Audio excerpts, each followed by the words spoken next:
ओम नमः शिवाय। भारत माता शिव शक्ति अवतार। आज है 8/1/2025। रिवाइज डेट है 6/3/1967। लाडले बच्चे, बाबा कहते हैं इस देह के सारे पसारे भूलकर अपने को आत्मा समझो, मुझ बाप को याद करो। अभी घर जाना है, आधा कल्प वापस जाने लिए ही इतनी भक्ति आदि की है ना। गीत है इस पाप की दुनिया से। मीठे मीठे रूहानी बच्चों प्रति रूहानी बाप फिर से समझा रहे हैं, रोज रोज समझानी देते हैं। बच्चे तो समझते हैं कि बरोबर हम गीता का ज्ञान ही पढ़ रहे हैं, कल्प पहले मौफिक, परंतु कृष्ण नहीं पढ़ाता है। परम पिता परमात्मा हमको पढ़ाते हैं।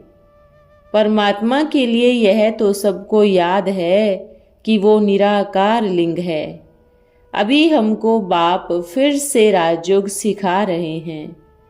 उन्होंने तो झूठी ही पुस्तक बनाकर नाम रख दिया है श्रीमद् भागवत गीता।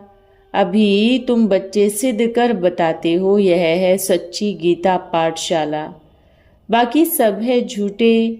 उसमें से झूठपना भी समझना पड़े।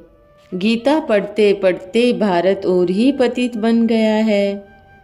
तुम अभी डायरेक्ट ही गीता के भगवान से सुन रहे हो।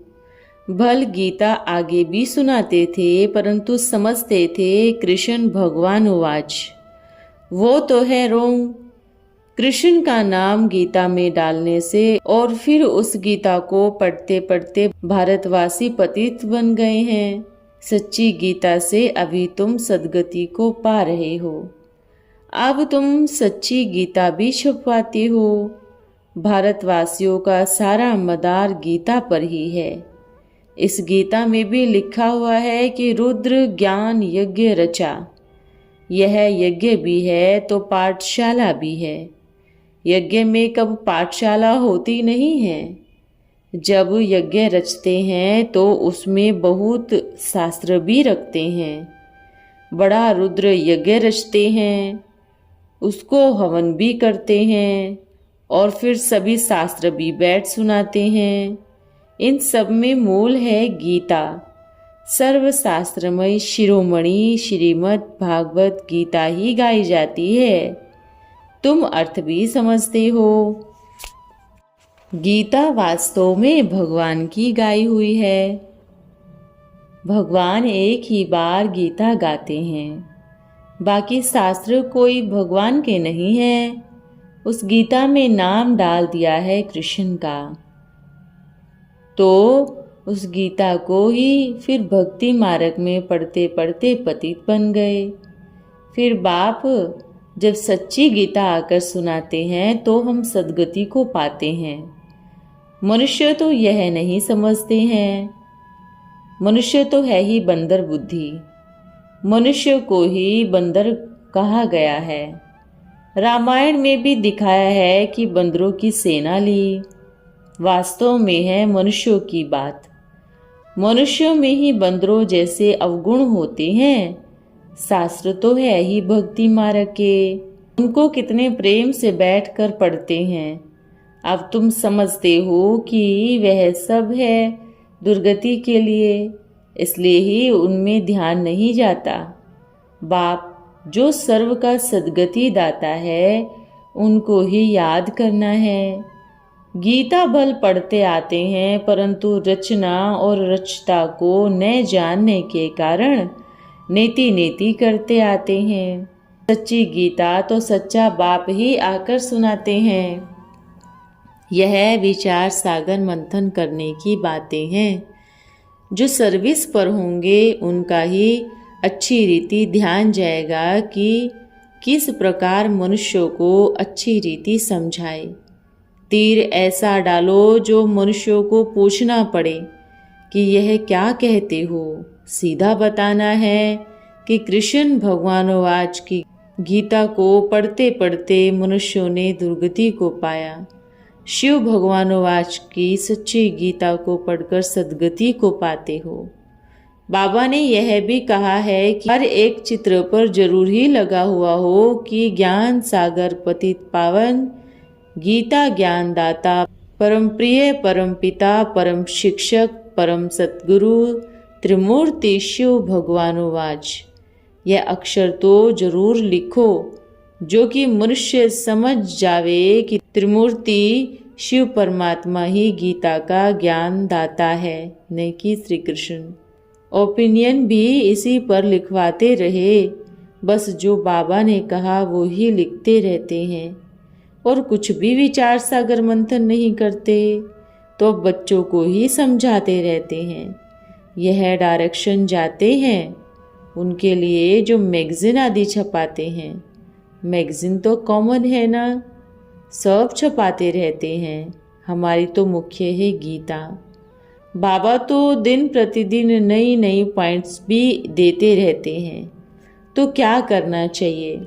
सच्ची गीता बनानी चाहिए, फिर उसमें वॉल्यूम्स फर्स्ट, सेकंड, थर्ड निकालते रहना चाहिए।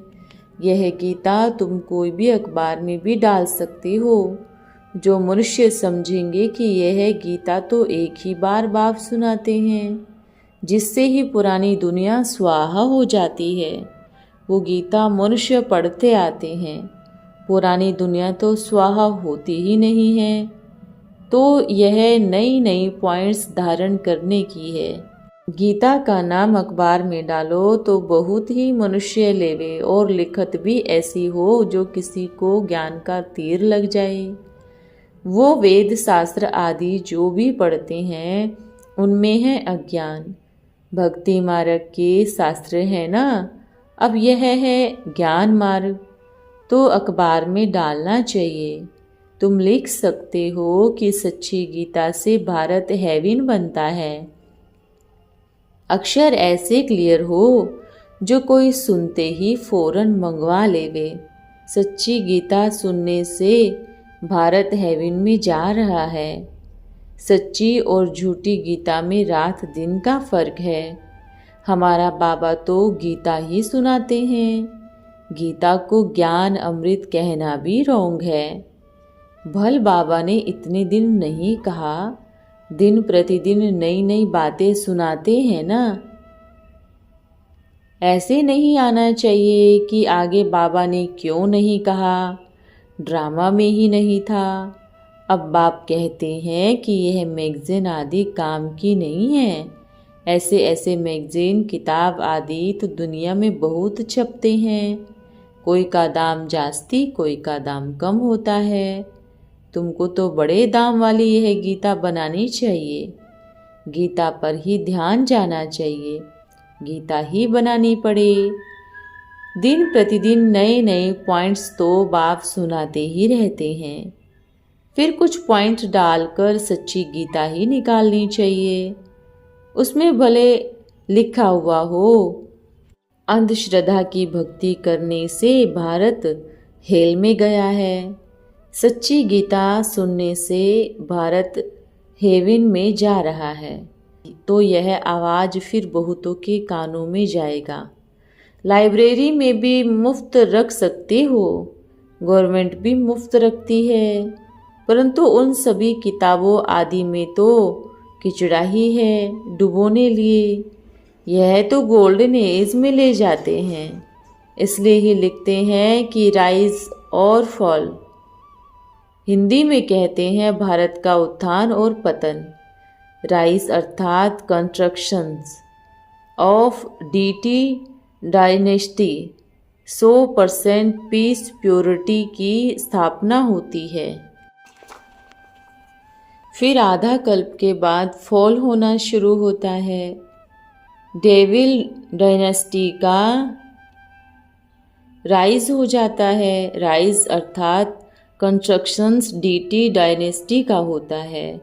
फिर फॉल के साथ डिस्ट्रक्शन शुरू हो जाता है। अंत में सभी डेविल डायनेस्टी का विनाश हो जाता है। एकदम परफेक्ट फर्स्ट पेज में ही लिखना चाहिए, जो कि कोई खोलने से ही पढ़े। प्रैक्टिकल में डिस्ट्रक्शन हो रहा है ना। तुम्हारा सारा मदार गीता पर है। बाप ही आकर सच्ची गीता सुनाते हैं। बाबा रोज इस पर ही समझाते हैं, बच्चे मन मना भव। देह सहित देह के सर्व संबंध छोड़ अपने को आत्मा समझो। देह का सारा इतना पसारा है, आत्मा तो आत्मा ही है। बाप कहते हैं इस देह के सारे पसारे भूलकर अपने को आत्मा समझो। मुझ बाप को याद करो, अभी घर जाना है। आधा कल्प वापिस जाने लिए ही इतनी भक्ति आदि की है। सतयुग में तो कोई वापिस जाने का पुरुषार्थ ही नहीं करते, वहाँ तो सुख ही सुख है।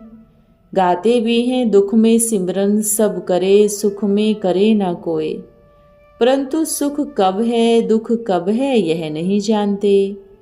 मनुष्यों की बुद्धि तो बिल्कुल ही जैसे कि खोखली हो गई है। अब तुम जानते हो कि शंकराचार्य आदि भी पॉलिटिकल बातों में घुस गए हैं। वास्तव में इनको पॉलिटिकल बातों में घुसना नहीं चाहिए। हमारी पॉलिटिकल बातें तो है ही गुप्त। हम भी रूहानी मिलिट्री है ना, शिव बाबा की शिव शक्ति सेना है। इनका भी अर्थ कोई समझ नहीं सकते। देवियों आदि की भी इतनी पूजा होती है, परंतु कोई भी उनकी बायोग्राफी आदि नहीं जानते। जिनकी पूजा करते हैं उनकी बायोग्राफी को तो जानना चाहिए ना। ऊंचे ते ऊंच शिव की पूजा है, फिर ब्रह्मा विष्णु शंकर की, फिर लक्ष्मी नारायण की, राधे की, कृष्णा के मंदिर हैं, और तो कोई है नहीं। एक ही शिव बाबा पर कितने ही नाम रखकर मंदिर बना दिए हैं। अभी तुम्हारी बुद्धि में सारा चक्र है। ड्रामा में मुख्य एक्टर्स भी होते हैं ना, वो है हद का ड्रामा, यह है बेहद का ड्रामा। उसमें मुख्य कौन कौन है वह भी तुम जानते हो। मनुष्यों की बुद्धियों में तो है ही ठिकरियाँ। कह देते हैं हराम जी संसार बना ही नहीं है। इस पर भी एक शास्त्र बनाया, फिर टिक टिक बैठ लिखी है। अब बाप कहते हैं शास्त्र आदि की टिक टिक बंद करो। बाप कहते हैं बाप को याद करो और सृष्टि चक्र को याद करना है। बाप की ही याद से तुम्हारे विकर्म विनाश होंगे, तुम निरोगी बनेंगे, आयु भी बड़ी होगी। चक्र को जानने से चक्रवर्ती राजा बनेंगे। अब तो नरक के मालिक है, फिर स्वर्ग के मालिक बनेंगे। स्वर्ग के मालिक तो सभी बनते हैं, फिर उसमें भी है पद। जितने आप समान बनाएंगे उतना ऊंच पद पाएंगे। अविनाशी ज्ञान रत्नों का दान ही नहीं करेंगे तो रिटर्न में क्या मिलेगा। कोई साहूकार बनते हैं तो कहते हैं कि इसने पास जन्म में अच्छे कर्म किए हैं, दान पुण्य अच्छा ही किया है। अभी बच्चे जानते हैं कि रावण राज्य में तो सभी पतित ही हैं, पाप कर्म ही करते रहते हैं। यह दुनिया ही पापात्माओं की है। इनमें सबसे जास्ती पापात्मा कौन है? जो अपने को शिवोहम तत्तोम कहते हैं। पुण्य आत्माओं में से सबसे पुण्य आत्मा है लक्ष्मी नारायण। ब्राह्मणों को भी ऊंच रखेंगे, जो कि सबको ही ऊंच बनाते हैं। वो तो है प्रालब्ध। यह ब्रह्मा मुख वंशावली ब्राह्मण कुलभूषण श्रीमत पर यह श्रेष्ठ काम कर रहे हैं। ब्रह्मा का नाम है मुख्य। त्रिमूर्ति ब्रह्मा कहते हैं ना। अब तो तुमको हर बात में ही त्रिमूर्ति शिव कहना पड़े। ब्रह्मा द्वारा स्थापना, विष्णु द्वारा पालना, शंकर द्वारा विनाश, यह तो ज्ञान है ना। विराट रूप भी बनाते हैं, परंतु ना शिव को दिखाते हैं ना ही ब्रह्मा को दिखाते हैं। देवता, क्षत्रिय, वैश्य, शूद्र ही सिर्फ दिखाते हैं। ब्राह्मणों को और शिव को तो गुम कर दिया है। 4 वर्ण दिखाते हैं, 5वां गुम कर दिया है। यह भी तुम बच्चों को समझाना है। तुम्हारे में से भी यथार्थ रीति कोई की बुद्धि में मुश्किल ही बैठता है। अथाह पॉइंट्स है ना, जिसको ही टॉपिक्स भी कहते हैं। कितनी टॉपिक्स मिलती है, अभी जहाँ तहाँ यह टॉपिक्स रखो कि सच्ची गीता से भारत की सद्गति होती है। यह बहुत अच्छा टॉपिक है।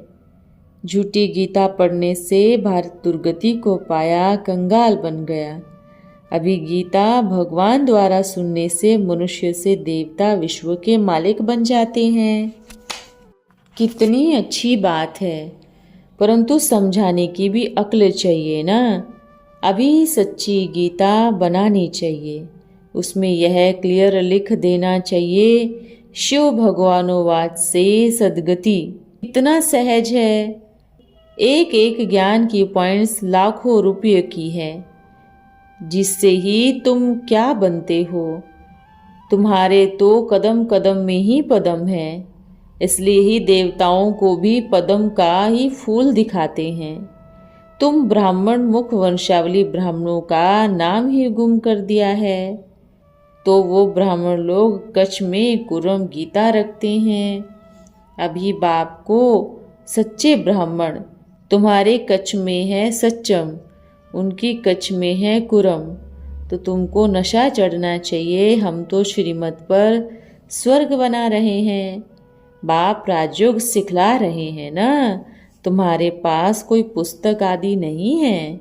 बाबा कितना सिंपल बैच देते हैं, उसमें त्रिमूर्ति का चित्र है, तो सारी गीता उसी में आ जाती है। सेकंड में सारी गीता समझाई जाती है। इसी बैच द्वारा तुम सेकंड में भी कोई को समझा सकते हो। यह तुम्हारा बाप है, उनको याद करने से तुम्हारे पाप विनाश होते होंगे। ट्रेन में जाते हैं, चलते फिरते कोई भी मिले, बोलो आपको ईश्वर सौगात देते हैं। तुम इनको अच्छी रीति समझेंगे तो यह बनेंगे कृष्णपुरी में, तो सब जाना चाहते हैं ना। इस पढ़ाई से यह बन सकते हैं। पढ़ाई से राजाई स्थापन होती है, और धर्म स्थापक कोई राजाई स्थापन नहीं करते। तुम जानते हो, हम राजयोग सिखाते हैं भविष्य 21 जन्मों के लिए। कितनी अच्छी पॉइंट है। सिर्फ रोजाना 1 ही घंटा पढ़ो। अच्छा, ओम नमः शिवाय। आज का वरदान है महावीर भव। असंतुष्ट को संतुष्ट करना, असहयोगी को सहयोगी बनाना, और अपकारियों पर भी उपकार करना, यह है महावीरता। स्नेही को स्नेह देना, संतुष्ट को संतुष्ट करना महावीरता नहीं है। ईश्वरीय मर्यादा है कमजोर को बलवान बनाना, सबको स्नेह देना, उपकार करना, कमजोर को जंप योग्य बनाना, तब कहेंगे महावीर। ओम नमः शिवाय।